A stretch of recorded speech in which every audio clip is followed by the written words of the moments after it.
So in a garden, your soil is what makes it possible for plants to thrive.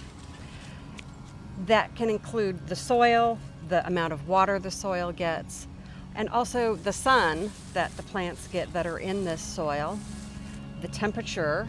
And so you want to make sure when you're cultivating a garden that all of these variables, but especially the soil is the big part that needs to be right. You want to make sure that these factors are right for the plants to be able to thrive. The same is true in a business organization and your employees. You want to make sure the culture of your organization is such that your employees can thrive. So you can think about the culture as the soil of your garden, the garden of your business. So specifically, you can think about the values, the purpose that your business is serving.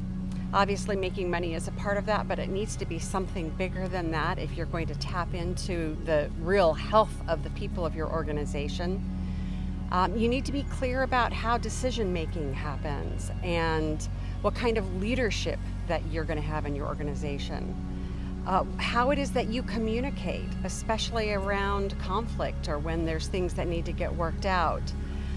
This is how energy and information move through your organization, through all of these factors.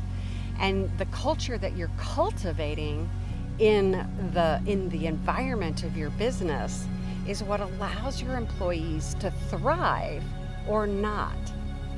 So as far as holistic leadership, my hope is that you will think about how it is that you're cultivating the soil or the culture of your organization to be healthy for your employees and the purpose that you're serving with your business.